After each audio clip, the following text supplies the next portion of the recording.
Assalamualaikum warahmatullahi wabarakatuh. Bertemu kembali di pelajaran IPA.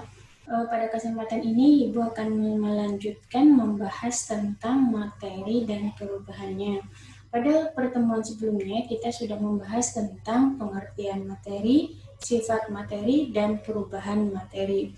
Nah, hari ini kita akan membahas tentang bagian yang keempat, yaitu penggolongan materi. Materi itu terbagi menjadi dua, ada yang disebut zat tunggal dan yang satu lagi campuran. Jadi materi itu kemarin kita sudah bahas bahwa materi adalah sering kita sebut sebagai benda. Benda itu terdiri dari dua golongan. Yang pertama benda tunggal, yang kedua campuran. Kemudian untuk zat tunggal pada materi ini juga terbagi dua lagi. Ada zat tunggal yang disebut unsur dan ada yang disebut senyawa. Kemudian untuk campuran juga terbagi dua, ada campuran homogen dan campuran heterogen. Kita akan membahas satu persatu. Yang pertama, zat tunggal terlebih dahulu. Zat tunggal itu terbagi menjadi dua, yaitu yang pertama unsur, yang kedua senyawa. Perbedaannya, kalau unsur merupakan zat tunggal yang tidak dapat terurai, artinya dia memang sudah paling sederhana. Kemudian kalau senyawa, dia zat tunggal, tetapi masih dapat terurai menjadi zat yang lebih sederhana. Ibu ilustrasikan dalam sebuah contoh, misalkan ini, Ibu punya satu buah spidol. Spidol ini kita sepakati satu, berarti dia tunggal. Spidol itu satu, kita tidak pernah misalkan minta tolong ambilkan spidol dengan tutupnya. Enggak, ini namanya spidol. Kalau kita sebut spidol, maka sudah pasti bersama tutupnya. Ya, kemudian ketika spidol ini Ibu buka antara spidol dengan tutupnya, maka tutup spidol itu tidak lagi menjadi spidol. Ya, misalkan kita di jalan menemukan tutup spidol, kita tidak bilang saya menemukan spidol, tidak. Tapi saya menemukan tutup spidol. Tetapi ketika tutup spidol itu bersatu dengan spidolnya, kita tidak menamakan itu spidol dan tutupnya, tetapi jadi satu spidol. Nah, ini pengibarat ini yang kita sebut sebagai senyawa. Artinya, zatnya tunggal, spidol itu satu, tetapi dia masih dapat terurai. Ya, gitu, masih dapat terurai. Sekarang kita bandingkan dengan contoh. Yang satu lagi, kertas. Ibu punya selembar kertas, kemudian ketika kertas ini Ibu sobek menjadi dua, maka jadi apa? Tetap menjadi kertas. Yang sobekan pertama kertas, yang sobekan dua juga kertas. Kalaupun misalkan kertas itu Ibu sobek lagi sampai kecil, maka namanya tetap kertas, tidak berubah nama. Kita menemukan sobekan yang pertama, kertas, menemukan kertas. Kita temukan lagi sobekan pertama, menemukan kertas, tidak berubah nama.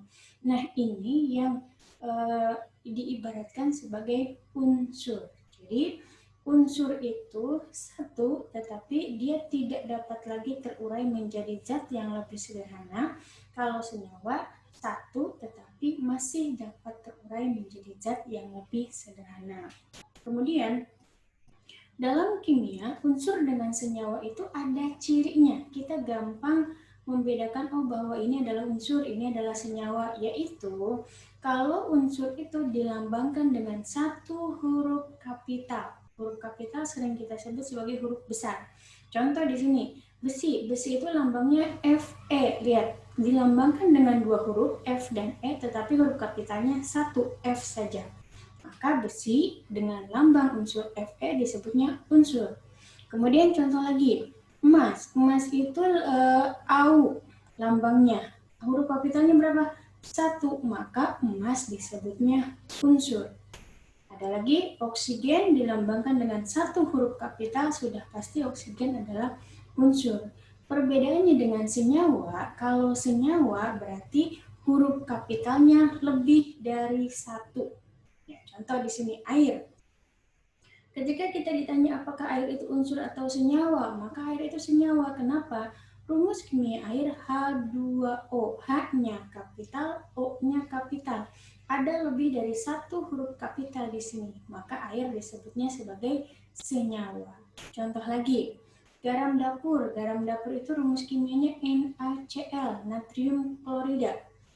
Di sini kita lihat ada lebih dari satu huruf kapitalnya. N huruf kapital, C huruf kapital. Kalau huruf kapitalnya lebih dari satu, maka disebut dengan senyawa. Begitupun dengan glukosa, ini adalah senyawa paling sederhana dari karbohidrat, gula, ya.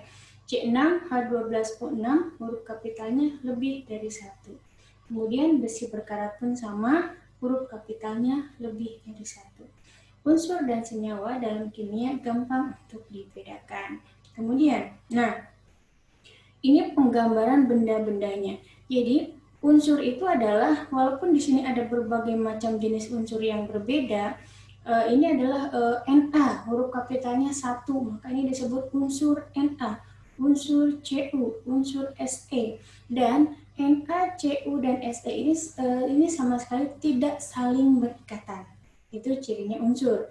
Kemudian bedanya dengan senyawa, senyawa di sini air tadi lambangnya H2O. H2 unsur H dengan satu unsur ini berikatan, maka disebutnya H2O. Jadi ini disebut senyawa H2O. Ini masing-masing unsur yang berbeda, ya. Kemudian selain tadi materi itu terdiri dari zat tunggal, unsur dan senyawa, kemudian materi itu yang satu lagi adalah campuran. Nah, untuk campuran kita mengenal ada dua macam campuran, yaitu campuran homogen dan campuran heterogen. Untuk campuran yang tidak terlihat perbedaannya, ini disebut dengan campuran homogen, ya, tidak terlihat perbedaannya, hampir sama. Kemudian ada campuran yang masih terlihat perbedaannya, ini disebut dengan campuran heterogen. Kita lihat contohnya. Nah, ketika kita mencampurkan air, ini kan campuran, berarti mencampurkan dua benda. Kita mencampurkan air dengan gula. Kemudian kita aduk-aduk, apa yang terjadi? Menjadi larutan gula. Mana airnya, mana gulanya sudah tidak kelihatan lagi. Jadi ini merata, tidak terlihat perbedaannya. Maka ini yang disebut dengan campuran homogen. Sedangkan contoh yang kedua, kalau kita mencampurkan air, kita campurkan dengan minyak, ini walaupun kita aduk, kita diamkan berjam-jam, sehari dua hari, kita aduk lagi, ini tidak akan bercampur. Jadi masih terlihat perbedaannya. Ada airnya, ada minyaknya. Di dalam air itu kita tahu di situ ada minyaknya. Kenapa? Karena air dengan minyak tidak bisa bercampur, masih terlihat perbedaannya. Maka ini yang disebut dengan campuran heterogen.